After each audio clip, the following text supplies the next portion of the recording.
अध्यक्षता में आज कैबिनेट और सीसीए की मीटिंग हुई। सीसीए की बैठक में आज कोपरा यानी कि नारियल की गरी के वर्ष 2024 के लिए एमएसपी निर्धारित किया गया है। किसानों के आर्थिक हितों को ध्यान में रखते हुए, क्योंकि अगर आप दुनिया भर में देखेंगे तो दुनिया भर में तो कोपरा के दाम गिरे हैं, यानी कि नारियल के गरी के दाम गिरे हैं। लेकिन जैसा मोदी सरकार ने पहले ही कहा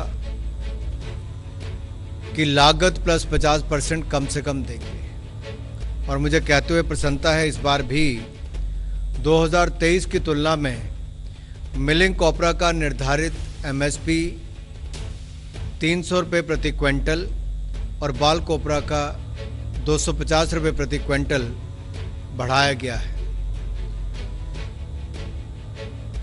अब मिलिंग कोपरा के लिए 11,160 रुपये प्रति क्विंटल और बाल कोपरा के लिए 12,000 रुपये प्रति क्विंटल दाम मिलेंगे।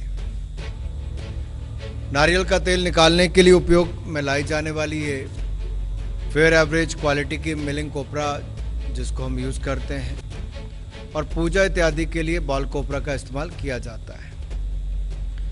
अगर आप देखेंगे लागत मूल्य जो है, लागत से 52% ज़्यादा मिलिंग कोपरा पे मिला है और लगभग 63% ज़्यादा बाल कोपरा पर मिला है। अगर मैं 2014-15 की तुलना में बताऊं तो ये दुगना अब तक इसको किया जा चुका है। मिलिंग कोपरा का दाम 2014-15 में 5,250 रुपये प्रति क्विंटल थे, जो बढ़कर अब 11,160 रुपये हो गए। बाल कोपरा के 5,250 रुपये प्रति क्विंटल थे, जो बढ़कर 12,000 रुपये प्रति क्विंटल हो गए। ये अपने आप में दिखाता है, अगर आप पिछला भी देखेंगे तो इस सीजन में भी इसी वर्ष रिकॉर्ड प्रोक्योरमेंट की गई थी। लगभग 1 लाख किसान उससे लाभान्वित हुए थे और कुल मिलाकर 1,500 करोड़ रुपये से ज़्यादा प्रोक्योरमेंट उसमें किया गया। 1.3 लाख मीट्रिक टन उसकी अगर मैं क्वांटिटी की बात करूं तो उतना उसमें से खरीद की गई थी। जैसा आप सबको पता है, सीएसईपी के आधार पर ही जो उसके रिकमेंडेशन है उसके आधार पर ही रेट तय किए जाते हैं। दूसरे 2 निर्णय जो हैं वो रोड सरफेस ट्रांसपोर्ट मंत्रालय से जुड़े हुए हैं, और ये रोड ट्रांसपोर्ट और हाईवेज के पहला निर्णय है जो त्रिपुरा असम के लिए बहुत महत्वपूर्ण है। ये वाइडनिंग है 2 लेन विद पेव्ड शोल्डर बनाने की। ये खोवई से हरियाणा तक की सड़क है, और त्रिपुरा में खोवई से हरियाणा तक के रोड को बनाने के लिए 2015 में घोषणा हुई थी। ये कुमारघाट से हरियाणा तक बनना था, लेकिन कुमारघाट से लेकर खोवई तक की रोड को अभी बनाने का काम चल रहा है। खोवई से हरियाणा तक के काम की आज मंजूरी दी गई है, जिस पे 2,487 करोड़ रुपए खर्च होंगे और 25 महीने में इस काम को पूरा किया जाएगा। जायका का इसमें कंट्रीब्यूशन जो है, जापान इंटरनेशनल कोऑपरेशन एजेंसी, जिससे लोन के रूप में 1,511 करोड़ रुपए उससे भी आएंगे। इस प्रोजेक्ट को पूरा होने पर असम और त्रिपुरा के बीच में परिवहन और सुगम हो जाएगा। नॉर्थ त्रिपुरा को साउथ त्रिपुरा के साथ जोड़ने का एक बहुत शानदार ये प्रयास है, और इसमें 28 किलोमीटर इसकी दूरी कम होगी। जो आपका सड़क है वो 28 किलोमीटर इसकी दूरी कम होगी, और समय इसका लगभग आधा रह जाएगा।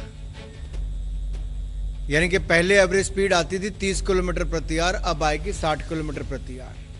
पहले सड़क पतली थी, ट्रैफिक था, घूम के जाती थी। अब सीधी सड़क इसको बनाने का काम एक ग्रीनफील्ड प्रोजेक्ट की तरह किया जा रहा है, तो 5 घंटे की बजाय अब 2.5-3 घंटे में सफ़र पूरा होगा। एवरेज स्पीड 30 से बढ़कर 60 मिनिमम हो जाएगी, और इसी तरह से आपका डिस्टेंस 28 किलोमीटर कम होगा, और नॉर्थ त्रिपुरा साउथ त्रिपुरा को जोड़ेगा, और असम और त्रिपुरा के बीच में आवाजाही के लिए भी और सुगम ये हमारा सफ़र होगा। दूसरा, बहुत सारे मेरे मित्र यहाँ बिहार के भी बैठे हैं जो पत्रकार बंधु हैं, तो बिहार में दीघा से सोनपुर जिले के गंगा नदी पर 6 लेन केबल ब्रिज बनाने का निर्णय लिया गया है।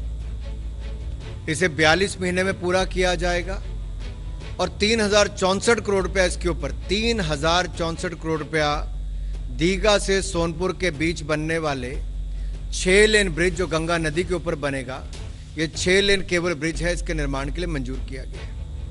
इसमें बड़ी बात यह है कि इसके नीचे से बड़े जहाज भी पुल के नीचे से आसानी से आ जा सकेंगे और जो हमारा नेशनल वाटरवे नंबर 1 है उस पर चलने वाले जहाज़ों की नेविगेशनल रिक्वायरमेंट को ध्यान में रखते हुए ये निर्णय किया गया है कि इसके नीचे से बड़े जहाज भी निकले, ताकि वाटरवेज जिसको बल मोदी सरकार ने आकर दिया है, पहले एक भी नहीं था, अब 101 वाटरवेज पे काम चल रहा है। तो वहीं पर अगर मैं सड़कों की बात करूं नेशनल हाईवे की, तो 2013-14 में इसके लिए कुल बजट जब होता था तो 31,130 करोड़ रुपया होता था, जो अब बढ़ के 2,70,000 करोड़ रुपया हो चुका है।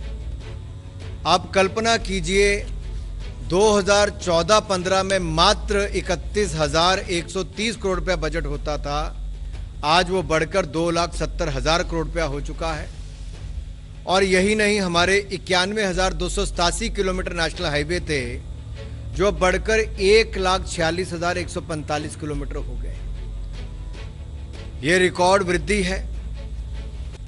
अगर मैं 4 लेन हाईवेज की लेंथ की बात करूं तो 250% इसको बढ़ाया गया है। 18,371 किलोमीटर से बढ़कर 46,179 46,179 किलोमीटर सब हो गए हैं। ये अपने आप में दिखाता है कि अब सरकार का फोकस जो है वो 6 लेन से 8 लेन हाईवेज की ऊपर भी है। तो मैं बिहार के इस पुल की एक बार फिर आपको थोड़ा विस्तार में बताना चाहता हूँ। ये 4.5 किलोमीटर लंबा 6 लेन केबल ब्रिज बनेगा, जिसके ऊपर 3064 करोड़ रुपए खर्च होंगे। ये दीघा से सोनपुर गंगा नदी के ऊपर बनेगा। इससे नॉर्थ बिहार और साउथ बिहार को जोड़े का अवसर मिलेगा और इस पुल के निर्माण से जहां एक और कनेक्टिविटी आम जनमानस के लिए तो अच्छी होगी ही, गुड्स ट्रांसपोर्टेशन इसके लिए इसमें एक और से काफ़ी सुगम हो जाएगा हमारा ट्रांसपोर्टेशन भी और गुड्स।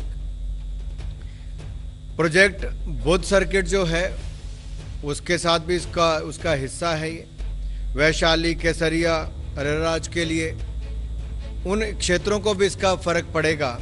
तो वहीं छपड़ा, मोतिहारी और बेतिया जिलों को भी इसका लाभ मिलने वाला है। ये प्रमुख धार्मिक स्थलों को भी कनेक्टिविटी करेगा। ये 2 ही निर्णय मुझे यहाँ पे बताने थे। ईपीसी मोड पर ये बनाया जाएगा। ये 3 निर्णय आपके सामने।